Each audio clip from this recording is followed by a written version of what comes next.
नमस्कार मैत्रिणींनो, मी जयश्री। आज आपण बघणार आहोत मऊ लुसलुशीत असा रव्याचा शिरा। तर इथे मी 1 वाटी रवा घेतलेला आहे, त्याच वाटीने अर्धी वाटी साजूक तूप घेतलेला आहे आणि इथे काही सुके मेवे घेतलेले आहेत। तर नारळाचे काप घेतलेले आहेत, त्याचबरोबर बदामाचे काप घेतलेले आहेत आणि वेलची। तर बनवायला सुरुवात करूया अतिशय सोप्या अशा पद्धतीने। आणि ज्या वाटीने मी रवा घेतलेला आहे त्याच वाटीने मी 3 वाट्या पाणी घेतलेलं आहे। तर यामधलं तूप मी कढईमध्ये ट्रान्सफर केलेलं आहे आणि पाणी छान असं उकळायला ठेवलेलं आहे। त्याचबरोबर मी कढईमध्ये तूप घातलेलं आहे, तूप सुद्धा मी छान वितळायला ठेवलेलं आहे। तूप आपलं वितळल्यानंतर आपण यामध्ये छान असा रवा भाजून घेणार आहोत।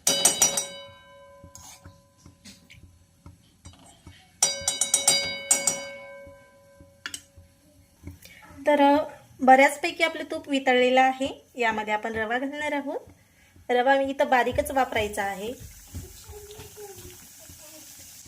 आणि एकसारखं याला हलवत राहायचं आहे, म्हणजे जेणेकरून हा रवा छान असा भाजला जाईल आणि अजिबात जळणार नाही।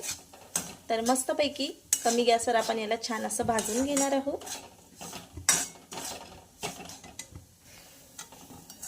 थोडं कमी। तर इथं बघू शकता खरपूस असा आपला रवा छान भाजलेला आहे आणि फुललेला सुद्धा आहे। तरी सुद्धा आपण 2 ते 3 मिनिटं छान याला भाजून घेणार आहोत। तर खरपूस असा आपला रवा भाजला गेलेला आहे। तर इथं बघू शकता तुम्ही। तर या स्टेजवर आपल्याला यामध्ये आपण जे ड्रायफ्रूट घेतलेले आहेत ते घालायचे आहेत, सुके मेवे। तर सुके मेव्यामध्ये वेलची, बदाम आणि खोबऱ्याचे काप आहेत। छानपैकी हे नारळाचे काप वगैरे मिक्स करून घ्यायचे आहे।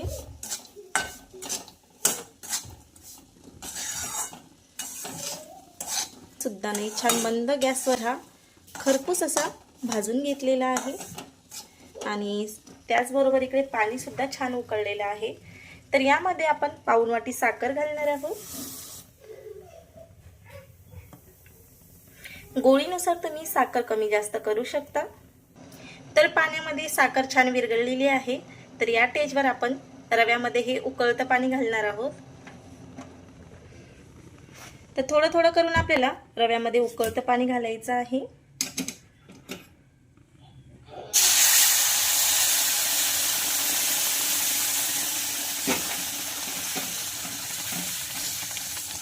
आणि छान असं मिक्स करून घ्यायचं आहे।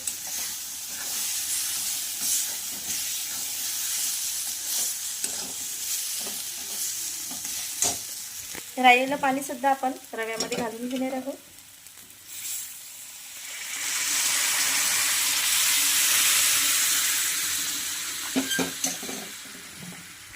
आणि छान मिक्स करून घ्यायचं आहे।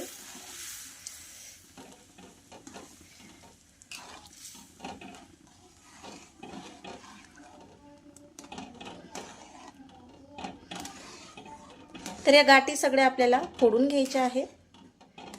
इझिली या गाठी फुटल्या जातात।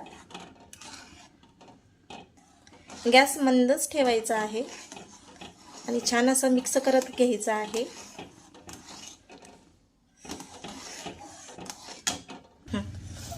तर इथं बघू शकता अजिबात यामध्ये कुठलीही गाठ तयार झालेली नाही आणि मिक्स केल्यानंतर मस्तपैकी मऊ असा शिरा तयार झालेला आहे। कुठेही गाठ तयार झालेली नाही आहे। तर इथं बघू शकता। तर यावर आपण आता 2 मिनिटं झाकण ठेवणार आहोत।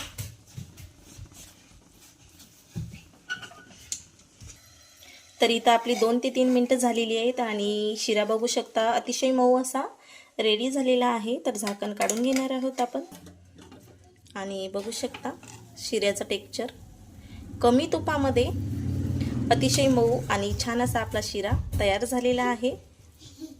यामध्ये तुम्ही कलर सुद्धा वापरू शकता। तर सर्व करून घेणार आहोत मऊ लुसलुशीत असा रव्याचा शिरा।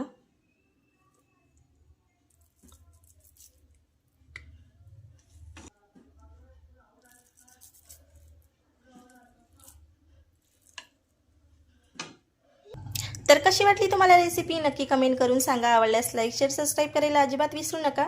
आणि अशा पद्धतीने एक वेळेस हा शिरा नक्की ट्राय करा, अजिबात बिघडणार नाही आणि अतिशय छान आणि परफेक्ट माप आहे. तर भेटूया आपण नेक्स्ट ब्लॉगमध्ये. धन्यवाद.